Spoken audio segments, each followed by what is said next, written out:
कहते हैं कि किसी चीज़ के नीचे जाने की भी एक हद होती है, यानी कितना गिरेगा।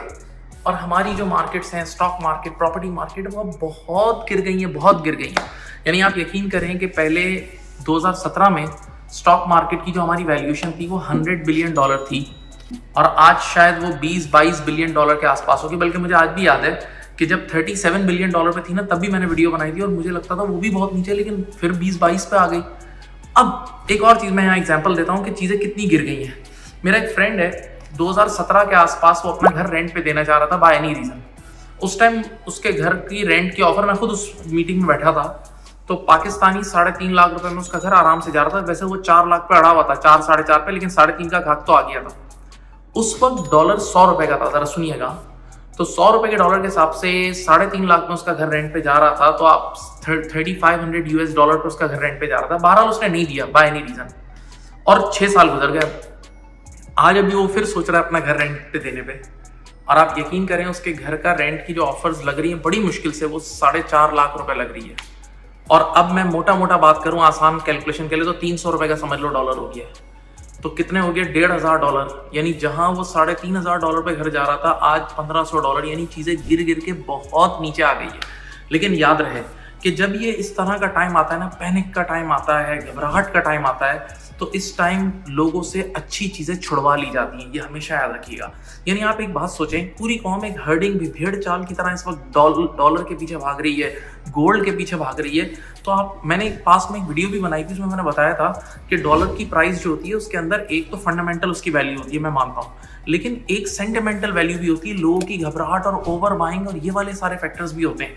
तो इस चीज़ का हमेशा ख्याल रखें कि कहीं आप उस वक्त खाना खाने ना घुस रहे हो जब लोग खाना खा के बाहर निकल रहे हो। इसका ख्याल रखिएगा। नहीं, हर चीज़ की वो डॉलर भी कितना ऊपर जाएगा, एक हद है ना। अब आप एक बात सोचें यार, पाकिस्तान दुनिया की ऑलमोस्ट 5th लार्जेस्ट पॉपुलेशन है, इतनी आबादी है, तो नेसेसिटीज तो चलेगी ना, खाने पीने का काम चलेगा, एजुकेशन का काम चलेगा, मेडिकल का काम चलेगा, ऐसे तो बहुत सारे, शायद लग्जरीज में मसला हो, तो ऐसी कितनी फंडामेंटल चीजें लोग, कई बार कोई कॉर्नर का प्लॉट मिल रहा हो, कोई ऐसी बड़ी शॉप मिल रही है, तो कई बार रिसेशन में और इस तरह की घबराहट में लोग छोड़ के भाग रहे होते हैं। तो यहाँ ये चीजें उठाने की होती हैं, ये गेम होती है।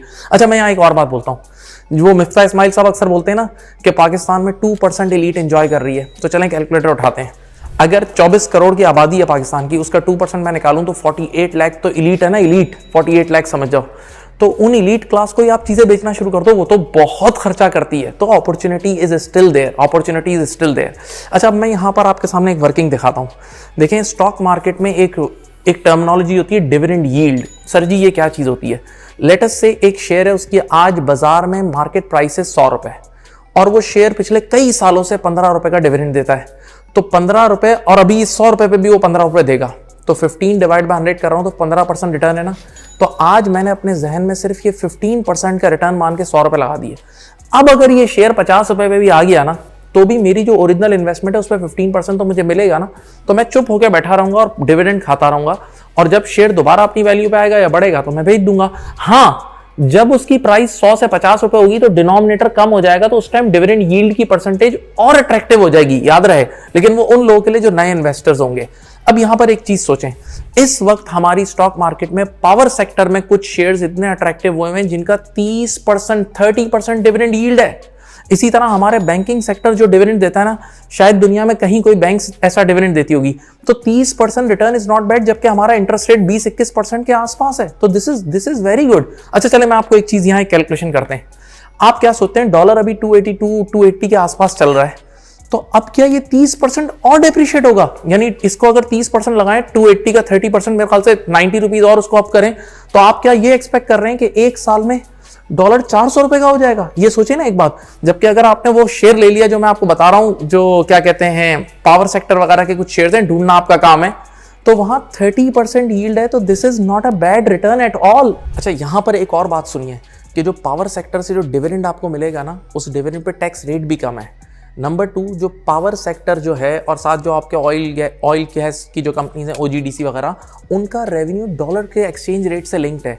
तो अगर करेंसी डेप्रिशिएट होती है तो वैसे ही उनको फायदा होता है। तो अब सवाल ये है कि फिर भी मार्केट क्यों नहीं उठ रही और इतनी बुरी तरह क्यों गिर रही है? उसकी वजह पॉलिटिकल और इकोनॉमिक अनस्टेबिलिटी भी है।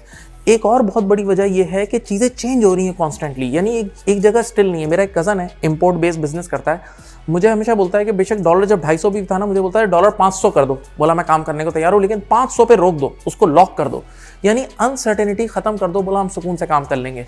अब सवाल ये कि फॉरेन इन्वेस्टर क्यों नहीं आता, इसी वजह से देखें, होता यह है कि जब फॉरेन इन्वेस्टर आपके पास आता है, लेटेस्ट से 100 रुपए के रेट पे वो आया, और जब वो जाने लगा उस टाइम 250 रुपए का डॉलर था, तो उसको एक्सचेंज लॉस इतना बड़ा होगा, उससे भी वो डरता है।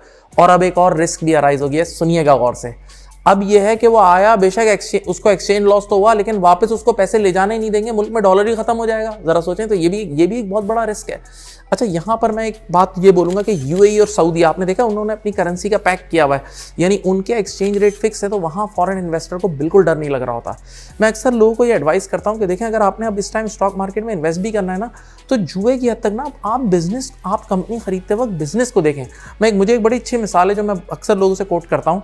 एक कंपनी हमारी स्टॉक मार्केट में, मिलर ट्रैक्टर, नाम सुना होगा आपने, यानी वो 1992 में उसकी जो सीनियर मैनेजमेंट थी ना, उन्होंने ही अपने ओनर से खरीद ली थी, और बहुत कम दामों में खरीदी थी। यानी उस सीनियर मैनेजमेंट को पता था कि इसका बिजनेस मॉडल क्या है और इसमें पैसे कैसे बनते हैं, और जिस रेट में शायद उन्होंने ली थी, आज उससे कई 100 गुना वो कंपनी ऊपर जा चुकी है। तो ये this is called real investment, और उसके लिए हमें वेट करना पड़ता है। अच्छा, यहाँ पर एक बहुत अहम बात है कि स्टॉक मार्केट इस वजह से भी नहीं बढ़ रही, बहुत गौर से सुनिएगा, क्योंकि अमेरिका में भी इंटरेस्ट रेट, एफईडी भी अपना इंटरेस्ट रेट बढ़ा रहा है। तो लोग कह रहे हैं भाई, जब डॉलर के अंदर ही इतनी अच्छी फिक्स इनकम का रिटर्न है, तो हमें क्या ज़रूरत है यहाँ आने की। फिर एक और वजह ये भी है इंटरनेशनल इन्वेस्टर के ना आने की, कि दुनिया की बहुत सारी स्टॉक एक्सचेंज डिस्काउंट पे चल रही हैं। ऑलरेडी दूसरी अच्छी स्टॉक एक्सचेंज भी डिस्काउंट पर है। That's one of the reason के लोग पाकिस्तान की तरफ ना आए। अब यहाँ लोग एंड में पूछते हैं भाई, अक्सर मैसेज ये आता है, भाई क्या आपकी क्या एडवाइस है कि हम इन्वेस्ट करें ना करें। तो मैं एक ओवरव्यू आपको दे देता हूँ कि देखें, अभी वैसे रेट्स बहुत अट्रैक्टिव हैं स्टॉक मार्केट में कुछ अच्छी चीज़ों के, लेकिन स्टिल एक चीज़ याद रखिएगा कि स्टॉक मार्केट अभी में रैली वो नहीं आ सकती जो एक्सपेक्ट, क्योंकि रैली के लिए बहुत बड़ा पंप चाहिए, यानी बहुत ज़्यादा पैसा इंजेक्शन चाहिए, और वो तब होगा जब इंटरेस्ट रेट्स गिरेंगे। क्योंकि ऑलरेडी फिक्स इनकम 20-21% पे अगर आ गई है, तो कौन इस स्टॉक मार्केट की तरफ आएगा, ये एक बात सोचें। लेकिन हाँ, जो मीडियम टू लॉन्ग टर्म वाले प्लेयर्स हैं, मैंने आपको डिविडेंड यील्ड के बारे में बताया, तो वो डिविडेंड यील्ड के पॉइंट ऑफ व्यू से अच्छा पैसा बना सकते हैं। यानी मैं अंदर की बात कह रहा हूँ, मुझे पता है कि आप सब अंधे होकर डॉलर और गोल्ड में घुसे हुए हैं, लेकिन एक रूल हम लोग बताते हैं कि भाई आप ज़्यादा ना इन्वेस्ट करें, 10-20-25% इंसान थोड़ा सा कर सकता है, नहीं आप थोड़ा स्प्रेड करें, भाई हो सकता है वो मार्केट भी उठ जाए। अच्छा, एक चीज़ मैं यहाँ क्लियर बोलूँगा कि हमारी स्टॉक मार्केट ना उठने की एक बहुत बड़ी वजह, सब जानते हैं वो ये है कि हमारी स्टॉक मार्केट में अगर आप 100 रुपये इन्वेस्ट करते हो ना, तो FBR के पास 100 रुपये, यानी पूरा वाइट मनी रिपोर्ट करना है, वो पूरी रिपोर्टिंग होती है।